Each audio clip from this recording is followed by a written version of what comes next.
Start करने जा रहे हैं चैप्टर नंबर 4, जिसका नाम है देश के नाम संदेश। तो इस पत्र के अंदर आपको क्या देखना है, तो कि पत्र के माध्यम से हम दूर बसे संबंधियों, परिवारजनों तथा मित्रों को अपनी बात आसानी से पहुंचा सकते हैं एवं सरकारी दफ्तरों में अपनी शिकायतें और आवेदन पहुंचा सकते हैं। आजकल दूरभाष, मोबाइल, तार, ईमेल आदि से भी यह किया जा सकता है। फिर भी पत्र का अपना विशेष महत्व है।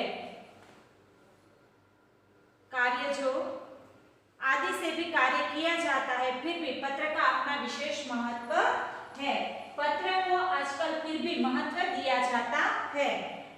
हम लोग आजकल ज्यादातर ईमेल का उपयोग करते हैं और मोबाइल का ज्यादा उपयोग करते हैं और फोन का उपयोग करते हैं। हम फोन से जल्दी से सबके साथ बात कर लेते हैं, फिर भी पत्र का अपना एक महत्व देखने को मिलता है। और पत्र लिखकर हम ज्यादातर दफ्तरों में वगैरह जगह अपना कार्य दिखा सकते हैं। तो क्या हमारे देश में लोग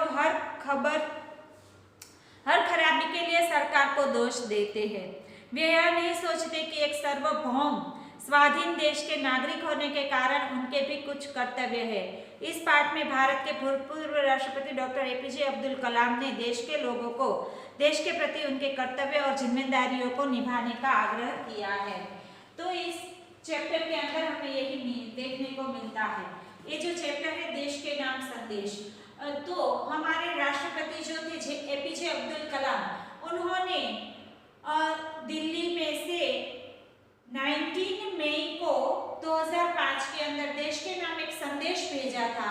जो संदेश है वही संदेश एक बच्चा अपने मित्र को भेज रहा है पत्र के तौर पर। वो उनको बता रहा है और यहाँ पत्र की आवश्यकता हमें दिखाई देती है कि पत्र किस तरह से लिखा जाता है।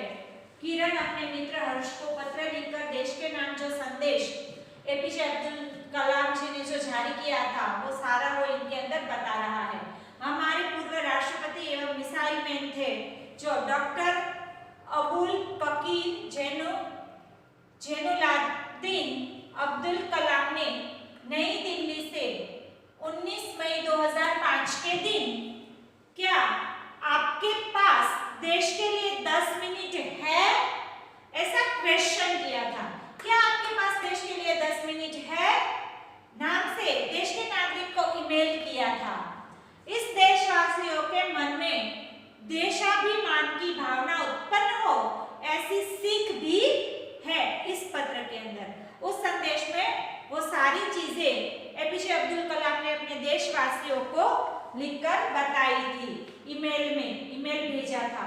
वही ईमेल जो है, वही जो संदेश है, वो यहाँ पत्र के तौर पर किरण है वो अपने मित्र हर्ष को लिखकर बता रहा है।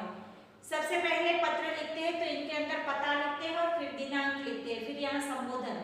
पता इसी तरफ अब लिखा जाता है, पहले इस तरफ लिखा जाता था, पर अब कंप्यूटर में पत्र लिखने की सरलता की वजह से अब इस तरह ही सब कुछ एक तरफ ही लिखा जाता है। तो मातृछाया ऊंची शीरी, यहाँ से पता है मातृछाया ऊंची शीरी गांव मेसपुरा तहसील यानी तालुको जिनको हम कहते हैं ना, भाभर और जिला बनासकांठा, दिनांक 24/12/2011 को लिखा हुआ है। प्रिय मित्र हर्ष, नमस्ते। मैं यहाँ सकुशल हूँ, आशा है वहाँ सभी कुशल होंगे। तुम्हारा खत मिला, पढ़कर खुशी हुई। मैंने डॉक्टर अब्दुल कलाम का देशवासियों का नाम भेजा गया एक ईमेल पढ़ा, वही तुम्हारे लिए प्रेषित कर रहा हूँ यानी तुम्हें भेज रहा हूँ। ठीक है, प्रेषित कर रहा हूँ। जो 2005 में एपीजे अब्दुल कलाम ने ईमेल भेजा था अपने देशवासियों के लिए, वही वो अपने मित्र को पत्र के तौर पे यहाँ भेज रहा है। डॉक्टर कमाल अपने संदेश की की शुरुआत में ही पूछते हैं, क्या आपके पास अपने देश के लिए 10 मिनट का समय है? ऐसा उन्होंने प्रश्न किया है। यदि हाँ तो इसे पढ़िए, वरना मर्जी आपकी। इसके बाद वह देश के लोगों की सोच बताते हुए कहते हैं, आप कहते हैं हमारी सरकार निकम्मी है, आप कहते हैं हमारे कानून पुराने पड़ गए, आप कहते हैं नगरपालिका कचरा नहीं उठाती, आप कहते हैं फोन काम नहीं करता, रेलवे मजाक बन गई है, एयरलाइंस दुनिया में हमारी ही सबसे खराब है, चिट्ठी अपनी मंजिल तक नहीं पहुंची। ये सारे आप देशवासियों को उन्होंने ये सब कुछ कहते हुए बताया है। एपीजे अब्दुल कलाम कहते हैं कि आप ये सारी फरियादें करते हैं।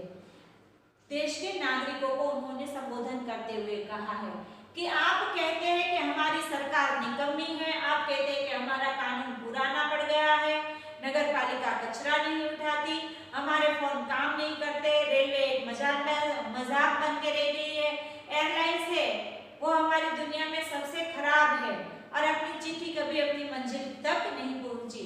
ये सारी फरियाद आप लोग कर रहे हैं। तो अब्दुल कलाम कहते हैं, आप कहते हैं, कहते रहते हैं और कहते ही रहते हैं, आपने इस बारे में क्या किया? फिर राष्ट्रपति ने कहा, मान लीजिए एक व्यक्ति सिंगापुर जा रहा है, उसे अपना नाम दीजिए, उसे अपनी शक्ल भी दे दीजिए। क्या कहते हैं कि आप हमेशा ये सारी फरियाद करते हैं और करते ही रहते हैं, पर आपने इस बारे में क्या किया? जो आपकी फरियादें हैं उनके बारे में आपने किया क्या? तो कि कुछ नहीं, सिर्फ आप बोलते रहते हैं। फिर कहते हैं राष्ट्रपति के, मान लीजिए एक व्यक्ति सिंगापुर जा रहा है और उसे अपना नाम दे दीजिए, उसको अपनी शक्ल भी दे दीजिए। आप दुनिया के सर्वश्रेष्ठ हवाई अड्डे पर उतरते हैं, सिंगापुर में आप अपनी सिगरेट का टुकड़ा सड़कों पर नहीं फेंकते और स्टोर में खाते भी नहीं है। क्या कहते हैं कि सिंगापुर के अंदर ऐसे रूल्स बने हुए हैं कि वहां आप किसी भी जगह बैठ के ऐसे इधर उधर सर्वश्रेष्ठ हवाई अड्डे पर आप उतरे और वहां आप सिगरेट का टुकड़ा नहीं फेंक सकते। सिगरेट आप पीकर कहीं भी उनका टुकड़ा सड़क पर नहीं फेंक सकते और ना ही तो आप स्टोर में खाते भी नहीं है। जब आप भी सिंगापुर जाते हैं तो आप सिंगापुर के नियमों को फॉलो करते हैं, क्योंकि वहां के कानून इस तरह से बने हैं। आप कहीं भी सिगरेट पी के उसका टुकड़ा छोड़ नहीं सकते। वहां का कानून तो ऐसा भी है सिंगापुर का कि आप ट्रैवल कर रहे हैं किसी वाहन के अंदर तो उसके अंदर आप खाना भी नहीं खा सकते। वहां बच्चों को आगे भी नहीं बिठाया जाता और सड़क के ऊपर कुछ भी फेंका भी नहीं जाता। वहां आप थूक भी नहीं सकते, वरना उनका भी दंड है, तो तुरंत आपको वो दंड पे करना पड़ेगा। इसलिए वहां के जो नियम है वो वहां जाके सब लोग अच्छी तरह से फॉलो करते हैं ना। अगर आप कभी कहीं फॉरेन गए होंगे तो आपने ऐसा किया होगा। आपको उनके भूमिगत संपर्कों पर रक्षक महसूस होता है। क्या कहते हैं कि वहां आपको रक्षक महसूस होता है। आप शाम 5 से 8 बजे के बीच आर्चर रोड पर कार चलाने का टोल टैक्स तकरीबन 60 रुपए भुगतान करते हैं। अगर पार्किंग में आपने निर्धारित समय से ज्यादा गाड़ी खड़ी की तो टिकट 5 कराते हैं। क्या कराते हैं? खड़ी करी तो टिकट 5 करते हैं। लेकिन आप सिंगापुर में कहते कुछ नहीं, कहते हैं क्या कहते हैं कि हमारे यहाँ अगर आप पार्क करते हैं गाड़ी सुबह से शाम तक खड़ी रहे तो उनका किराया एक ही रहना चाहिए, किराया बढ़ता नहीं है। जबकि सिंगापुर में क्या होता है, अगर पार्किंग में आपने निर्धारित समय से ज्यादा गाड़ी खड़ी की तो टिकट पंच कराते हैं, ठीक है। लेकिन आप सिंगापुर में कहते हैं कुछ नहीं, कहते हैं क्या? सिंगापुर में कुछ नहीं कह पाते आप। वहां वो लोग ज्यादा किराया वसूल करते हैं तो आपको देना वहां घंटों के हिसाब से देना पड़ता है। दुबई में आप रमजान के दिनों में सार्वजनिक रूप से कुछ भी खाने का साहस नहीं करते। जिहाद में बिना सिर ढके बाहर नहीं निकलते। वहां की जो नियम है उन नियमों की बात हमें बताई है कि वहां आप ऐसा कुछ नहीं करते हैं तो कि नहीं करते हैं। फिर वॉशिंगटन में आप 55 मील प्रति घंटा से ऊपर गाड़ी चलाने की हिमाकत नहीं करते और पलटकर सिपाही से यह भी नहीं कहते कि जानता है मैं कौन हूं, मैं फला हूं और फला मेरा बाप है। तो यहाँ कहते हैं हमें कि आप जब अपने देश से बाहर दूसरे देश में जाते हैं तो उन देश के सारे नियमों को आप पालित करते हैं, पर हमारे देश में रहकर हमारे ही देश के नियमों को आप पालन नहीं करते। अगर आप वॉशिंगटन में जाते हैं तो वॉशिंगटन के अंदर ये रूल्स है कि वहां 55 किलोमीटर से ज्यादा तेज गाड़ी आप नहीं चला सकते। अगर वहां चलाते हैं तो आपको पकड़ लेती है पुलिस, आपके ऊपर फाइन हो जाता है तुरंत। और वहां आपको अगर पकड़ते भी है तो आप ऐसा नहीं कहते कि मैं कौन हूं, तुम मुझे जानते हो और मेरा बाप कौन है तुम उन्हें जानते हो, ऐसा कुछ भी नहीं बोलते। वहां आप इतनी तेज गाड़ी चलाते ही नहीं है ताकि आपको कोई परेशानी ही ना हो। तो आप अपने देश में सारे नियम नहीं लागू करते। फिर ऑस्ट्रेलिया और न्यूजीलैंड के समुद्री तट पर आप खाली नारियल हवा में नहीं उछालते। वहां के समुद्र तट पर आपके हाथ में नारियल पीने के बाद जो खाली रहता वैसे उछाल के आप फेंक नहीं सकते, वहां भी उनका कानून लगा हुआ है। टोक्यो में आप सड़कों पर पान की पिक क्यों नहीं थूकते? तो टोक्यो में कहीं भी थूका नहीं जा सकता क्योंकि वहां नियम में गंदा करना अच्छी बात नहीं है, वो किसी को गंदा नहीं करने देते अपनी सड़कों को। बोस्टन में आप जाली योग्यता प्रमाण पत्र को नहीं खरीदते, वहां ऐसा कुछ नहीं चलता। डॉक्टर कमाल बीच में यह याद दिलाते हैं मैं आप ही के बारे में बात कर रहा हूँ, सिर्फ आपके बारे में। वो कहते हैं बीच में कि मैं आप ही लोगों की बात कर रहा हूँ और सिर्फ आप ही लोगों के बारे में मैं आपको बता रहा हूँ कि अगर आप आपके देश के बाहर कहीं भी दूर, इतने सारे देशों के नाम बताए, वहां कहीं जाते हैं तो वहां जाते ही उनके रूल्स है उनको फॉलो करते हैं, पर हमारे ही देश में रह के हम अपने देश के रूल्स को फॉलो नहीं करते। डॉक्टर कमाल कहते हैं आप दूसरे देशों की व्यवस्था का आदर और पालन कर सकते हैं लेकिन अपनी व्यवस्था का नहीं। क्या कहते हैं कि आप दूसरे देश में जाते हैं तो वहां के आदर का पालन आप करते हैं, दूसरे देशों की व्यवस्था का आप आदर भी करते हैं और पालन भी करते हैं, लेकिन अपनी व्यवस्था का नहीं करते। भारतीय धरती पर कदम रखते ही आप सिगरेट का टुकड़ा जहां तहां फेंकते हैं, कागज के पुर्जे उछालते हैं। यदि आप पराये देश में प्रशंसनीय नागरिक हो सकते हैं तो यहाँ भारत में आप ऐसा क्यों नहीं बन सकते? क्या कहते हैं कि दूसरे देश में आप प्रशंसनीय बनना चाहते हैं, वहां सारे नियम पालन कर सकते हैं उनके, तो अपने ही देश में आप अपने नियमों को पालन क्यों नहीं कर सकते, उनका पालन क्यों नहीं करते? ऐसा उन्होंने कहा है कि मैं आप लोगों के बारे में ही कहती हूँ, आप ही लोग हैं जो दूसरे देश में जाते हो तो सारे वहां के नियमों का पालन करते हैं, उनका आदर सम्मान करते हैं, पर खुद अपने देश में रहते हैं तो अपने देशों के नियमों का पालन नहीं करते। तो आप अपने देश में ही ऐसे नहीं बनते। डॉक्टर कलाम ने मुंबई के पूर्व महानगर पालिका आयुक्त तिनायकर के हवाले से कहा, अमीर लोग अपने कुत्ते को सड़कों पर घुमाने निकलते हैं और जहां तहां गंदगी बिखेर कर आ जाते हैं और फिर वही लोग सड़कों पर गंदगी के लिए प्रशासन पर दोष मढ़ते हैं। क्या कहते हैं कि लोग, हमारे समाज में ऐसे लोग हैं, हमारे देश में ऐसे लोग हैं कि कहीं कहीं जाके सड़कों पर गंदगी करते हैं और फिर कहते हैं कि महानगर पालिका हमारा कूड़ा कचरा नहीं उठाती। वो पहुंचे तो भी कितनी जगह पर पहुंचे, सबका कर्तव्य है, सबको साथ में काम करना है। आपको इतना कूड़ा कचरा सड़कों पर नहीं डालना है, सड़कें साफ रखने की जिम्मेदारी आपकी भी है, सिर्फ नगर पालिका की नहीं है। सबको अपना कार्य अच्छी तरह से करना है, कोई एक इंसान कभी कहीं नहीं पूछ सकता। हमारे देश के जो नियम है उनका आदर सम्मान करना चाहिए और उनका पालन भी हमें करना चाहिए जैसा दूसरे देश में करते हैं। तो कि बड़े लोग जाके सड़कों पर अपने कुत्ते को ले जाते हैं टहलाने के लिए, फिर वहां गंदगी करके आ जाते हैं।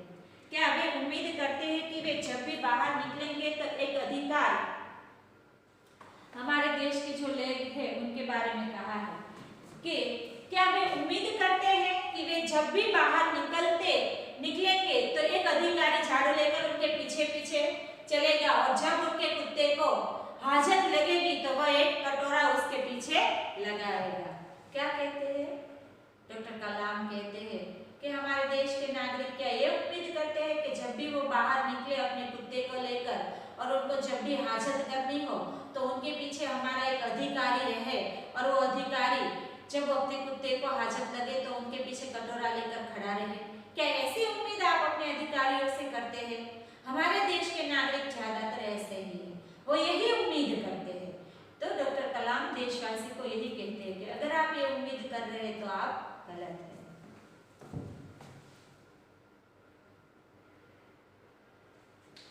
राष्ट्रपति ने मिसाल दी है। क्या हुआ कि हमारे राष्ट्रपति जो है उन्होंने एक मिसाल दी है। मिसाल दी कि अमेरिका और जापान में कुत्ते के मालिक को उसकी छोड़ी हुई गंदगी साफ करनी पड़ती है। क्या कहा है कि अमेरिका के अंदर और जापान के अंदर ये नियम बनाया गया है कि जिसका भी कुत्ता है, कुत्ते के मालिक जो भी हो, उनको अपने कुत्ते की गंदगी साफ करनी पड़ती है। वो कहीं भी उसको गंदगी करने नहीं देते। फिर शासन व्यवस्था के बारे में डॉक्टर कलाम ने कहा कि हम सरकार चुनने के लिए वोट डालने जाते हैं और अपनी सारी जिम्मेदारियां भी वहीं उलटाते हैं। क्या कहते हैं कि हम वोट देने जब सरकार को जाते हैं तो हमारी सारी जिम्मेदारियां हैं वो भी हम उनके ऊपर डाल आते हैं। हम चाहते हैं कि वो हमारी सारी जिम्मेदारियां पूरी करें। हम आराम से बैठकर सोचते हैं कि अब हमारे नाज नखरे उठाए जाएंगे। हम सोचते हैं कि हमारा हर काम सरकार करेगी और हम फर्श पर पड़ा हुआ रद्दी कागज उठाकर उसे कूड़ेदान में डालने की जहमत तक नहीं उठाते। क्या कहते हैं? हमने वोट कर दिया, हमने सरकार बना दी, तो अब सारी जिम्मेदारी हम हमारी सरकार पर छोड़ देते। हम चाहते हैं कि अब हमारा सारा कार्य हमारी सरकार करेगी, पर ऐसा नहीं होता। फिर अगर फर्श के ऊपर कोई कागज का टुकड़ा भी पड़ा हो तो उसको उठाकर डस्टबिन में डालने की भी जहमत हम नहीं करते। हम इतने आलसी और इतने पराधीन हो जाते हैं, दूसरों पर आधार रखते हैं। फिर हम ये सोचते हैं कि अब हमारी कोई जिम्मेदारी नहीं है, हमारा कोई कर्तव्य नहीं है, हमारे कर्म सारे अब सरकार ही करेगी, जो हमारे नेता है वही करेगी। तो ये सही बात नहीं है। हर किसी का अपना अपना कर्म होता है और सबको साथ में मिलकर ही काम करना पड़ता है। अगर किसी एक के ऊपर सारी जिम्मेदारी डाल देंगे तो वो कहीं पहुंच नहीं पाएगा। उनको भी हमें साथ देना पड़ता है और हमें भी उनको साथ देना पड़ता है। सबको एक साथ मिलजुल कर सारे काम करने पड़ते हैं। रेलवे हमारे लिए साफ सुथरे बाथरूम देगी और हम उन्हें ठीक से इस्तेमाल करना भी नहीं सीखेंगे। डॉक्टर कलाम ने कहा कि समाज की ज्वलंत समस्याओं पर भी हमारा ऐसा ही रवैया है। हम ड्राइंग रूम में बैठकर दहेज के खिलाफ गला फाड़ते हैं और अपने घर में इसका उल्टा करते हैं और बहाना देखिए पूरी व्यवस्था ही खराब है। अगर मैं अपने बेटे की शादी में दहेज नहीं लूंगा तो इससे कौन सा बड़ा फर्क पड़ जाएगा। क्या कहते हैं कि हमारे देश के लोग जो है वो बोलते कुछ और है और करते कुछ है और अपनी जिम्मेदारियों का उनको बिल्कुल ही भान नहीं है। वो चाहते हैं कि रेलवे के अंदर उनको साफ सुथरा टॉयलेट मिले, पर वो जो टॉयलेट उनको साफ सुथरा टॉयलेट देते हैं रेलवे वाले, तो उनको साफ सुथरा संभालने की जिम्मेदारी भी उन्हीं लोगों की है। क्या लोग उनको गंदा करके साफ करते हैं? नहीं करते हैं। साफ रखने की जिम्मेदारी भी हमारी बनती है, पर हम ऐसा करते नहीं, पर हम ऐसा चाहते हैं कि रेलवे वाले हमें साफ सुथरा टॉयलेट दे दे। ड्राइंग रूम में बैठकर भी हम यही करते हैं कि हम दहेज के बारे में बहुत सारा कुछ बोलेंगे, पर जब हमारी बारी आएगी तो दहेज ले लेंगे। ऐसा काम हम करते हैं, इसीलिए हमारी जो जिम्मेदारी है उस जिम्मेदारी का हम अच्छी तरह से पालन नहीं। तो हमारी ये जिम्मेदारी है कि हम भी सारी चीज़ों को साफ सुथरा रखें। हमें जो सरकार चीज़ें देती है, सड़कें हमें अगर सही साफ सुथरी चाहिए तो उसके ऊपर कचरा डालना नहीं चाहिए, उनको साफ रखना। जहाँ कूड़ादान है उसी में कूड़ा डालना चाहिए। ये सारी जिम्मेदारी भी हमारी ही है।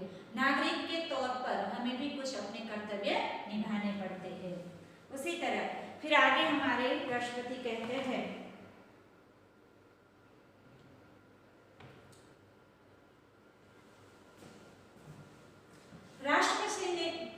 राष्ट्रपति ने इस संदेश में पूछा, इस व्यवस्था को बदलेगा कौन? यह व्यवस्था है किसकी? आप आसानी से कह देंगे व्यवस्था में शामिल है हमारे पड़ोसी, आसपास के घर, अन्य शहर, अन्य समुदाय और सरकार, लेकिन मैं और आप कतई नहीं। क्या कहते हैं? उन्होंने अपने संदेश में लिखा है कि आप आसानी से कह देते हैं कि हमसे तो हमारा पड़ोसी देश है वो अच्छा है, वो साफ सुथरा है, पर हम अपने कर्तव्य का पालन नहीं करते। तो वो कहते हैं कि इस व्यवस्था को कौन बदलेगा? हमारे जो देश की व्यवस्था है उस व्यवस्था को बदलेगा कौन? और यह व्यवस्था है किसकी? जो व्यवस्था गवर्नमेंट हमारे लिए करती है वो व्यवस्था आखिर है किसकी? हमारी है या सरकार की है? सरकार करती है तो किसके लिए करती है? हमारे लिए ही करती है ना। तो इसके ऊपर काम करने की जिम्मेदारी भी हमारी है, हमारे भी कुछ कर्तव्य है। वो साफ सुथरा रखती है तो उसको गंदा न करने की जिम्मेदारी भी हमारी है। हम अगर उनका उपयोग करते हैं तो सही ढंग से उन चीजों का उपयोग हमें करना चाहिए, वो हमारा कर्तव्य है। तो कहते हैं कि देश व्यवस्था में शामिल है हमारे पड़ोसी, आसपास के घर, तो कि हमारे आसपास के घर वाले, अन्य शहर, अन्य समुदाय और सरकार, लेकिन मैं और आप कतई नहीं है, इनमें हमारा कोई कर्तव्य ही नहीं है, ऐसा हम कहते हैं। तो हमारे पड़ोसी देश वाले जिस तरह से रहते हैं या दूसरे देशों में जिस तरह से सफाई होती है, वहाँ के नियमों को जिस तरह से वहाँ के नागरिक पालन करते हैं, उसी तरह हमारा भी कर्तव्य है कि हम भी हमारे देश के नियमों को अच्छी तरह से पालित करें, उनका पालन करें। जब कुछ अच्छा करने की हमारी बारी आती है तो हम अपने परिवार को सुरक्षित कवच में घेर लेते हैं, दूसरे देशों की ओर निहारते हैं और इंतजार करते हैं कि कोई मिस्टर क्लीन आएगा, अपने जादुई हाथों से चमत्कार करेगा, और ऐसा नहीं होता तो आप देश छोड़कर ही चल देंगे। क्या कहते हैं कि हम अपनी जिम्मेदारी का भान नहीं करते, हम उनके ऊपर काम नहीं करते। जब कुछ अच्छा करने की हमारी बारी आती है तो हम अपने परिवार को सुरक्षित कवच में घेरे में लेते हैं, दूसरे देशों की ओर निहारते हैं और इंतजार करते हैं कि कोई मिस्टर क्लीन आएगा और इसका सारी चीजें साफ कर देगा। अगर ऐसा नहीं होता तो हम देश ही छोड़कर यहाँ से चले जाते हैं और फिर वहां जाके अपने देश के गुणगान गाते हैं। अपने भय से भगाकर अमेरिका जाएंगे। क्या कहते हैं? देश छोड़कर चल देंगे। उन्होंने कहा हम अपने भय से भागकर अमेरिका जाएंगे, उनके गौरव का गुणगान करेंगे, व्यवस्था की प्रशंसा करेंगे, और जब न्यूयॉर्क असुरक्षित हो जाएगा तो आप इंग्लैंड भाग जाएंगे। इंग्लैंड में बेरोजगारी होगी तो खाड़ी चले जाएंगे, और जब खाड़ी में युद्ध छिड़ जाएगा तो आप मांग करेंगे कि भारत सरकार हमें बचाकर घर ले जाए। क्या कहते हैं कि आप पहले अपने देश के अंदर कुछ कार्य तो अपनी जिम्मेदारी कुछ निभाते नहीं, फिर देश को छोड़कर चले जाते हैं, फिर वहां जाकर अपने कर्तव्य करते हैं, पर वहां भी ऐसा होता है तो वहां से दूसरे देश चले जाते हैं, फिर वहां से दूसरे देश चले जाते हैं। फिर अगर वहां कहीं जंग छिड़ जाती है तो आप चाहते हैं कि आपका जो भारत देश है वो आपको बचाकर वहां से ले जाए, तब आप अपने देश से आशा करते हैं।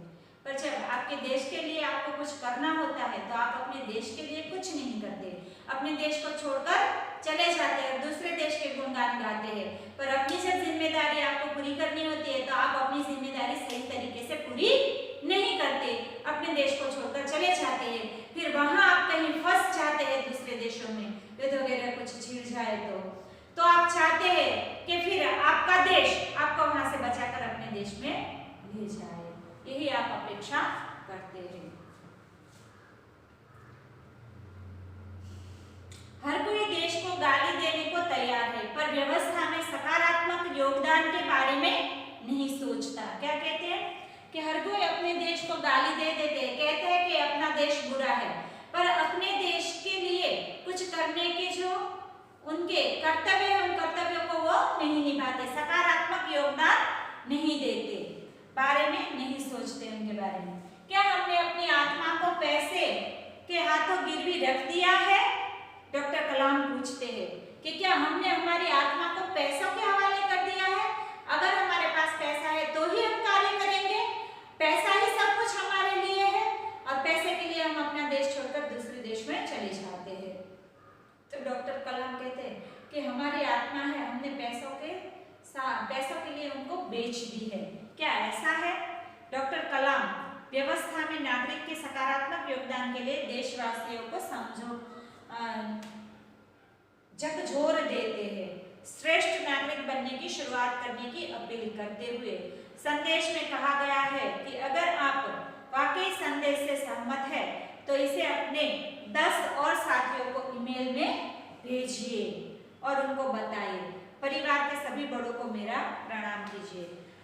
डॉक्टर कलाम चाहते हैं कि ये सारी जिम्मेदारी सिर्फ हमारे देश के लोगों की है, हम सब लोगों को मिलकर ये सारे कार्य करने चाहिए और हमारे सारे जो नागरिक हैं, हमारे देशवासी, उनको झंझोड़ कर वो कहते हैं कि सकारात्मक योगदान अपने देश के लिए दीजिए और अपने देशवासी को वो झंझोड़ कर यही कहते हैं कि आप अपने देश के लिए, अपने देश के ऐसे कोई कार्य आप नहीं कर सकते तो ना सही कम से कम अपने देश का जो नियम बना है, देश के नियम, उन नियमों का आप मान सम्मान दें और उनका आदर भाव से पालन करें। हमारे देश के जो नियम है उनको अगर हम ही नहीं मानेंगे तो दूसरे देश से लोग जो हमारे देश में आते वो उनका पालन कैसे करेंगे? हम ही हमारे नियमों का पालन नहीं करते तो दूसरों से हम कैसे अपेक्षा रखते हैं? और उनकी बजाय जब हम दूसरे देशों में जाते हैं तो दूसरे देशों के नियम को हम सम्मान देते हैं और उनका पालन भी करते हैं, तो हमारे देश में हम हमारे नियमों का पालन क्यों नहीं करते? तो हमारा कर्तव्य बनता है। अब्दुल कलाम कहते हैं कि हमारे देशवासियों को हमारे देश के प्रति अपने कर्तव्य कुछ है उनको अच्छी तरह से निभाने चाहिए, उनका सकारात्मक योगदान अपने देश में देना चाहिए। हर नागरिक की फर्ज है, हर नागरिक का कर्तव्य है कि अपने देश के लिए कुछ अच्छा करने की उनके अंदर भावना होनी चाहिए और उनको इस तरह से कार्य करने चाहिए। और कहते हैं कि ये संदेश आपने पढ़ा है तो आप अपने देशवासियों को और 10 व्यक्तियों को ये संदेश बताइए और उनको भी इसके बारे में समझाइए और उनको भी अपने देश के प्रति कुछ करने की प्रेरणा मिले, ऐसा वो चाहते थे। और उन्हीं के साथ उन्होंने कहा है कि परिवार के सभी बड़ों को मेरा प्रणाम, अपने देश के अंदर अपने परिवार को सभी को मेरा प्रणाम। और यहाँ पत्र पूरा करते हुए कहते हैं कि तुम्हारा मित्र किरण, उन्होंने हर्ष को पत्र लिखा है। एक मित्र ने दूसरे मित्र को पत्र लिखा है और उस पत्र के अंदर डॉक्टर एपीजे अब्दुल कलाम ने जब 2005 के अंदर 19 मई 2005 के अंदर जो देश के लिए संदेश भेजा था वही संदेश उसमें पत्र के अंदर सारा लिख डाला है और हर एक नागरिक का जो कर्तव्य है उनके बारे में बताया है और कहा है कि ये जो देश का संदेश है वो सभी लोगों के लिए है, हमारे देशवासी के लिए है और उनके ऊपर हम सबको ही कार्य करना चाहिए। अगर हम सब लोग मिलजुल कर अपने देश के लिए कुछ अच्छा करना चाहते, अपने देश को साफ सुथरा रखना चाहते हैं और कानून के प्रति हमारा इतना आदर है तो उन कानून को मानना भी हमारा कर्तव्य है। हमारे देश में हम शांति अमन चाहते हैं तो हमारे देश के ही हमारे लिए बनाए हुए नियम जो है उन नियमों का हमें अच्छी तरह से पालन करना चाहिए। अगर हम ऐसा करते हैं तो हमारे देश में सभी जगह चैन अमन होगा, शांति होगी, सब लोग एक दूसरे के साथ अच्छी तरह से घुल मिलकर प्यार से रह पाएंगे। यही हमारा कर्तव्य है और यही हमारा कार्यक्रम भी रहा है और यही हमारे एपीजे अब्दुल कलाम भी चाहते थे कि लोग अपने कर्तव्य के प्रति सभान रहे और अपना योगदान अपने देश के प्रति दे। तो यहाँ ये चैप्टर समाप्त होता है, देश के नाम संदेश। पूरा का पूरा चैप्टर मैंने आपको आज समझा दिया है। अब अगले पीरियड में हम इस चैप्टर की एक्सरसाइज करेंगे। तो आज का हमारा वीडियो है वो यहीं तक रहेगा। अगले वीडियो में हम फिर हमारा चैप्टर आगे बढ़ाएंगे। ठीक है, तो आज का हमारा वीडियो यहीं तक रहेगा बच्चों। Thank you student.